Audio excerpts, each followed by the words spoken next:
My name is Hohepa Mason. The language is my first priority.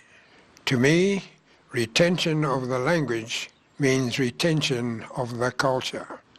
If we lose the language, we just about lose everything else.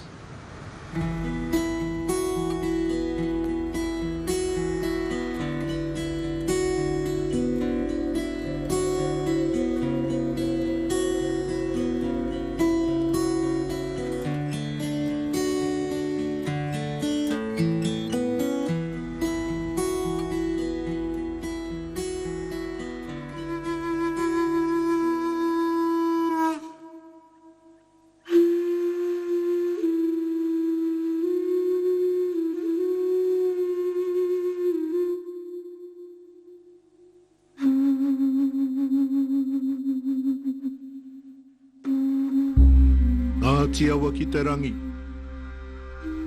Ngāti Awa ki te whenua,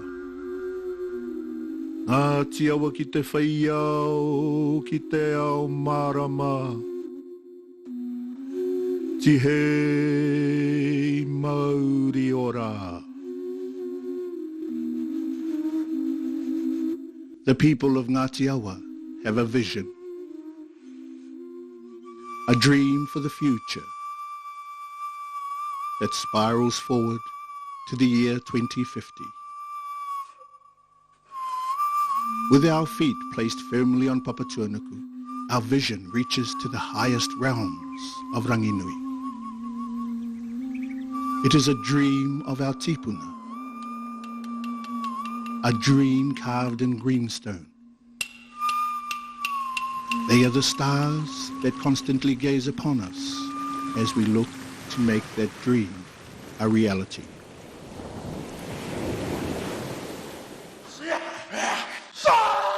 Ngāti Awa have been through troubled times, but together we have stood strong.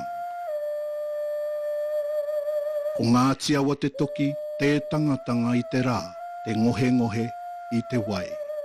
Ngāti Awa is the adze whose bindings cannot be loosened by the sun or softened by the rain. We move forward, holding those taonga that are important to us, whilst maintaining our wairua, our manaki, and aroha for all people. On this journey into the future, we carry with us the wisdom of our ancestors. They are our guiding stars. We reach back into the past to consolidate the present so that we are better prepared for the future. Our journeys have been many and bold, beginning even before our mountains walked this land. Even though we have lived in numerous places and our relatives are spread all over this land, the heart of Ngāti Awa has always rested firmly in the Bay of Plenty. According to our stories, the stars guided a great waka to these shores. The waka was Mātātua. It was captained by the great explorer Tirohanga, a direct descendant of Awanui Araga, our founding ancestor. Mātātua arrived safely in Aotearoa, carrying the descendants of Ngāti Awa, Kumara, and a young woman called Wairaka. Wairaka was the daughter of Tirohanga, and it was the brave actions of Wairaka that gave Whakatane its name. Whilst anchored off the landing place, the waka began to drift. There were no men around to help save it, and so Wairaka took upon herself the responsibility to save the great vessel. She cried out, "Give me the strength of a man," so that she could save the waka. After the arrival of the Mātātua waka, the descendants of Ngāti Awa settled around the Whakatane area. On the 16th of June, 1840, Ngāti Awa chiefs signed the Treaty of Waitangi. However, During the 1860s, war came to the eastern Bay of Plenty and Ngāti Awa was severely punished. This was known as the Raupatu, a time of devastation and loss. The territory of Ngāti Awa was invaded and more than 200,000 acres of land was confiscated. Some Ngāti Awa men were imprisoned and several were executed. The iwi of Ngāti Awa had become virtual prisoners in our own land. Although weakened by the ravages of confiscation and injustice,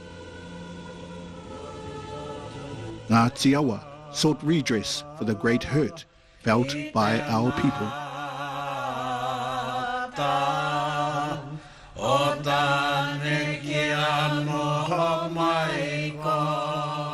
This responsibility passed through many generations of Ngāti Awa men and women.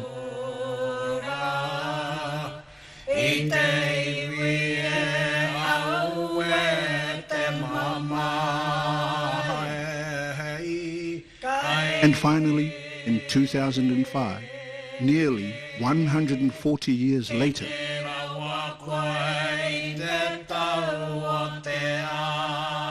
Ngāti Awa was able to formally settle its grievances with the Crown, including an apology for the wrongs and suffering inflicted upon Ngāti Awa.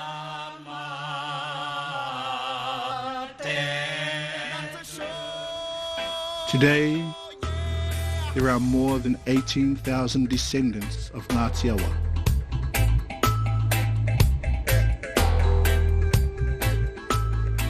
We are an iwi that is diverse in nature.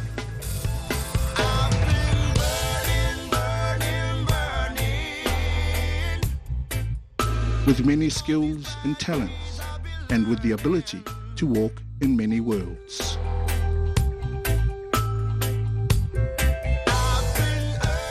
For Ngāti Awa, the survival of we as an iwi is paramount.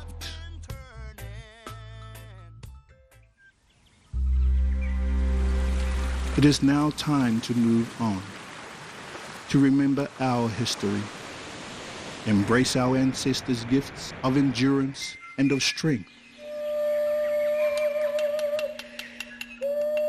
and to look to our guiding stars, Matipuna, to begin a new journey into the future.